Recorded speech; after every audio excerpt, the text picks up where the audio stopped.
جو رب ہمیں نماز پڑھتے ہوئے دیکھ رہا ہے وہ ہمیں چوری کرتے ہوئے بھی دیکھ رہا ہے۔ جب یہ عقیدہ ہمارا مضبوط ہو جائے گا تو پھر ہم گناہ نہیں کریں گے، اور جو فرض ہم پر اللہ نے کیے وہ ہم ہی کو ادا کرنے ہیں، کوئی ہماری طرف سے اور ادا نہیں کرے گا۔ اور اس دنیا کو ایک دن چھوڑنا ہے اور آخرت کی طرف ہمیں کوچ کرنا ہے۔ حدیث پاک میں آتا ہے الدنیا مزرعۃ الآخرہ، دنیا آخرت کی کھیتی ہے، اور ہم اور آپ تو کسان ہیں، جو یہاں بوتے ہیں وہی وہاں، جو یہاں بوتے ہیں وہی تو کاٹتے ہیں نا۔ بھئی سرسوں بوتے ہیں تو سرسوں کاٹتے ہیں، گیہوں بوتے ہیں تو گیہوں کاٹتے ہیں، تو جو ہم دنیا میں بوئیں گے وہی وہاں کاٹیں گے۔ مطلب جو یہاں نیک عمل کریں گے اسے وہاں پائیں گے، اگر برے عمل کریں گے تو اسے بھی وہاں دیکھیں گے، جیسا کہ اللہ نے قرآن مجید میں فرمایا فَمَن يَعْمَلْ مِثْقَالَ ذَرَّةٍ خَيْرًا يَرَهُ وَمَن يَعْمَلْ مِثْقَالَ ذَرَّةٍ شَرًّا يَرَهُ، کہ اگر ہم کوئی بھی برائی کریں گے چاہے وہ رائے کے دانے کے برابر ہو اسے ہم وہاں ضرور دیکھیں گے، اگر اچھائی ہے تو اچھائی کو دیکھیں گے، برائی ہے تو برائی کو دیکھیں گے، ذرے ذرے کا حساب ہونا ہے۔ کوئی چیز وہاں پر ایسی نہیں کہ پوشیدہ رہ جائے۔ ہمارے ہاتھ میں کتاب دی جائے گی، جب ہم اسے پڑھیں گے تو حیرت سے کہیں گے کہ اس کتاب کو کیا ہوا، اس میں کوئی چھوٹا بڑا گناہ چھوڑا ہی نہیں جو اس میں نہ ہو۔ اس میں ہر چیز موجود ہے، جو دن میں کی وہ بھی، جو رات میں کی وہ بھی، ہر چیز اس میں موجود ہے۔ اگر آپ چاہتے ہیں نامہ اعمال سے اپنے گناہوں کو ختم کروانا تو اس کے لیے صرف ایک راستہ ہے اور وہ ہے توبہ۔ التائب من الذنب کمن لا ذنب لہ، توبہ کرنے والا ایسا ہے جیسے اس نے گناہ ہی نہ کیا۔ تو اس مختصر سی مجلس میں میں یہی کہوں گا کہ ہم اور آپ سچے دل سے توبہ کریں اور ایک نئی زندگی کا آغاز کریں۔ حضرت لقمان علیہ السلام فرماتے ہیں کہ میں نے 4000 کتابوں کا مطالعہ کیا اور ان 4000 کتابوں میں سے صرف 4 باتوں کو منتخب کیا۔ اب آپ اندازہ لگائیں 4000 کتابیں اور ان میں سے صرف کتنی باتیں سلیکٹ کی؟ 4 باتیں۔ اور ان میں بھی حضرت لقمان علیہ السلام فرماتے ہیں کہ 2 باتیں یاد رکھنے کی ہیں اور 2 باتیں بھول جانے کی ہیں۔ تو وہ 2 باتیں جو بھول جانے کی ہیں وہ کون سی ہیں؟ نمبر 1، اگر ہم کسی کے ساتھ نیکی کریں تو بھول جاؤ۔ یاد رکھنے کا کیا نقصان ہوگا؟ نقصان یہ ہوگا ایک دن آپ دیش میں آ کر کے اسے جتا دو گے، آپ کی نیکی ختم ہو جائے گی، میں نے تیرے ساتھ یہ کیا تھا اور اس کی یہ بھلائی ملی۔ تو آپ نے جہاں پر احسان جتا دیا، نیکی کو جتا دیا، آپ کی نیکی ختم، آپ کے کیے پر پانی پھر گیا۔ ہمارے یہاں بزرگ فرماتے ہیں کہ نیکی کر دریا میں ڈال، نیکی کر کے بھول جا کہ تو نے کسی کے ساتھ کچھ کیا تھا، تاکہ وہ باقی رہے اور تجھے آخرت میں مل جائے۔ دوسری بات جو بھولنے کی ہے وہ یہ کہ اگر کوئی تیرے ساتھ برائی کرے اسے بھی بھول جا، تجھ پر کوئی ظلم کرے اسے بھی بھول جا۔ اس کو یاد رکھنے کا نقصان کیا ہے کہ پھر کبھی بھی محبتوں کی وادیاں سرسبز و شاداب نہیں ہو پائیں گی، نفرت پھیلے گی، نفرتوں کے بیج مضبوط ہوں گے۔ اگر اس کو بھول جائے گا تو پھر محبت عام ہوگی، وہی باتیں ہوں گی، لیکن جب تک ہم اس کے کیے ہوئے کو یاد رکھیں گے کہ اس نے میرے ساتھ ایسا کیا ہے تو کبھی ہم مل نہیں سکتے، 2 دل ایک نہیں ہو سکتے، تو پرانی باتوں کو تو بھلانا ہی پڑے گا نا۔ تو فرماتے ہیں کہ اگر تم کسی کے ساتھ نیکی کرو اس کو بھی بھول جاؤ، کوئی تمہارے ساتھ برائی کرے اس کو بھی بھول جاؤ۔ اور جو 2 یاد رکھنے کی ہیں وہ کیا ہے؟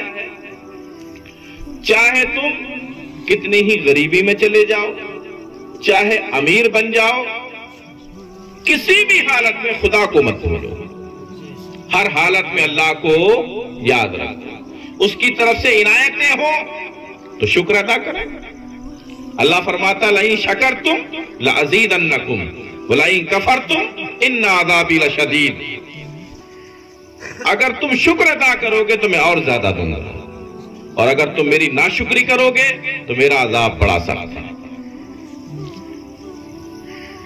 اور اللہ فرماتا ہے اگر ہم لوگ غریبی میں ہیں، مصیبت میں ہیں، پریشانی میں ہیں، ان اللہ مع الصابرین، بے شک اللہ صبر کرنے والوں کے ساتھ ہے۔ تو ہم سب سے صبر کے ساتھ رہیں۔ اگر نعمتیں مل رہی ہیں تو شکر ادا کریں، مصیبت ہے تو صبر۔ شکر اور صبر کے درمیان کا ہی نام ایمان ہے۔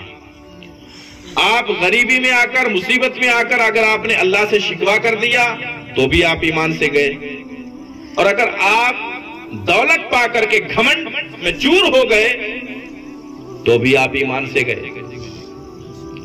بہرکیف میں یہی عرض کر رہا تھا کہ ایک دن دنیا سے ہر ایک کو جانا ہے، تو ہمیں اس دنیا کی تیاری بھی کرنی چاہیے، ہمیں آخرت کے لیے کچھ جمع بھی کرنا چاہیے۔ لیکن افسوس یہ ہے کہ آج ہم صرف دنیا تک محدود ہیں۔ میں آخر میں صرف یہ دو باتیں آپ کو بتاؤں گا، انشاءاللہ اس کے بعد سلام پڑھیں گے، کیونکہ مجھے بھی احساس ہے وقت زیادہ ہو گیا ہے۔ جنت میں کون جائے گا اور دوزخ میں کون جائے گا، یہ قرآن کی زبانی سن لیں، انشاءاللہ اس کے بعد سلام پڑھیں گے۔ اللہ رب العزت نے قرآن مجید میں فرمایا، سب سے پہلے جہنم میں، جہنم کس کا ٹھکانہ ہے؟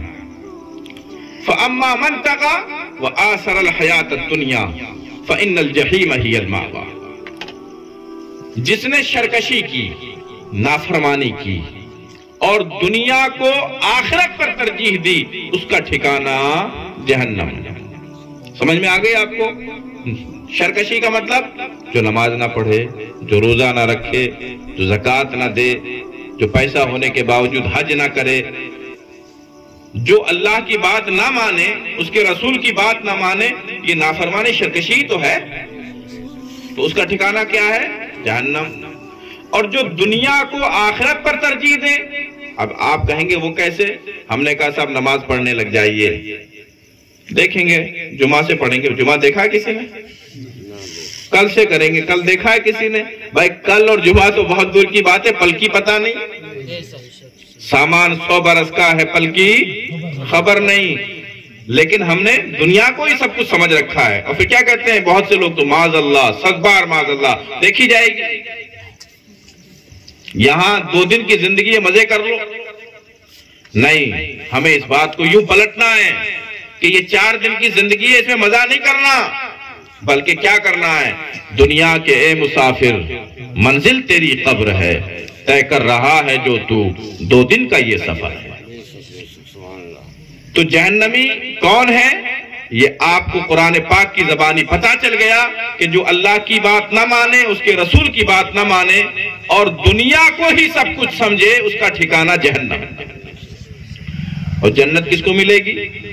وَأَمَّا مَنْ خَافَ مَقَامَ رَبِّهِ وَنَهَى النَّفْسَ عَنِ الْهَوَىٰ فَإِنَّ الْجَنَّةَ هِيَ الْمَأْوَىٰ، کہ جو اپنے رب کے حضور کھڑے ہونے سے ڈرا، اپنے رب سے ڈرا اور نفسانی خواہشات سے اپنے آپ کو بچایا،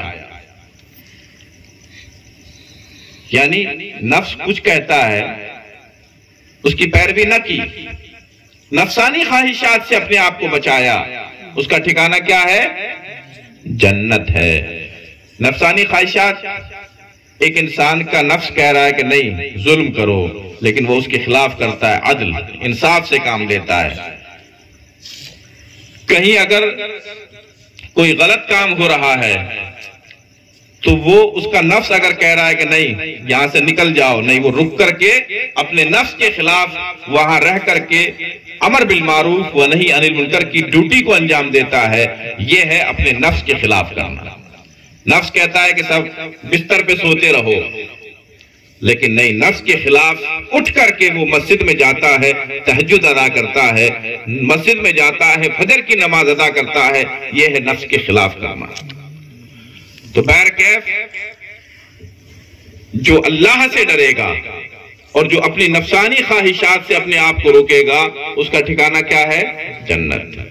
تو اللہ تبارک و تعالی ہمیں اور آپ کو جنتی کام کرنے کی توفیق عطا فرمائے۔ اور دیکھیے کل تک میاں جی عبدالرشید صاحب مرحوم ہمارے درمیان موجود تھے. آج ان کو 40 دن ہو گئے کہ وہ ہم سے رخصت ہوئے.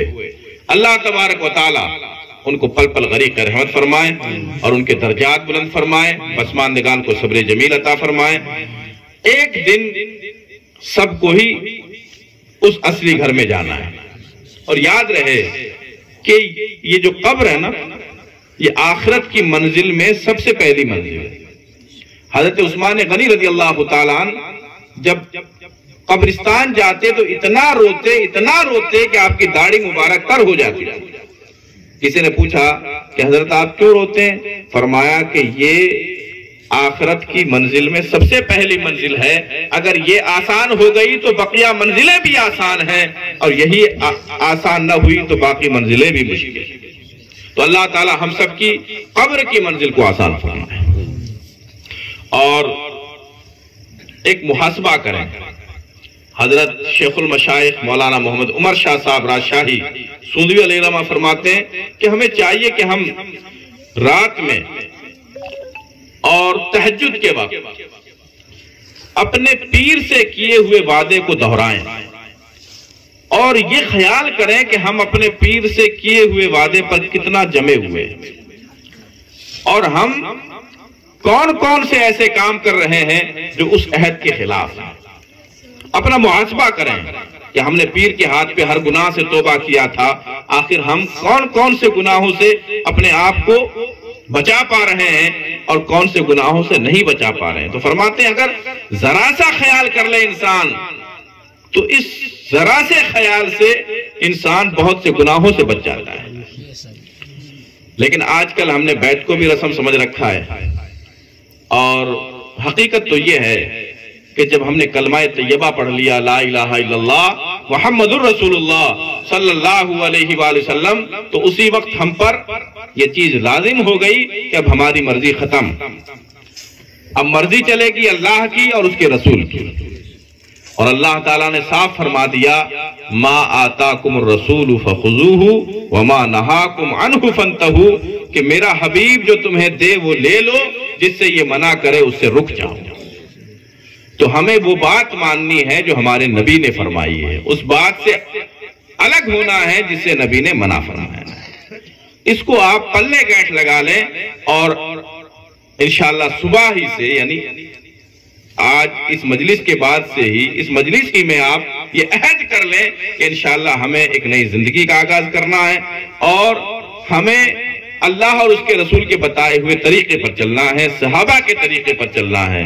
اعلیٰ فرماتے ہیں ان کے غلاموں کا نقش قدم ہے راہ خدا، وہ کیا بہک سکے جو یہ سراغ لے کے چلے. اور ہمیں کیا کرنا ہے، اینڈ میں آپ سن لیں، ہمیں کرنی ہے شہنشاہ بطحا کی رضا جوئی. ہمیں کرنی ہے شہنشاہ بطحا کی رضا جوئی. وہ اپنے ہو گئے تو رحمت پروردگار اپنی، اور ان کے جو ہم غلام تھے خلق کے امام تھے، ان سے پھرے جہاں پھرا آئی کمی وقار میں. آج بھی قرآن اعلان فرما رہا ہے انتم الاعلون ان کنتم مؤمنین، تم ہی سر بلند رہو گے اگر تم سچے مسلمان، اگر تم صحیح معنوں میں مومن ہو. اللہ تبارک و تعالی مجھ کو اور آپ کو عمل کی توفیق عطا فرمائے، ایمان پر جلائے، مرتے دم کلمہ طیب نصیب فرمائے. آئے سب مل کر پڑھ لیں استغفر اللہ ربی من کل ذنب واتوب الیہ. السلام علیکم.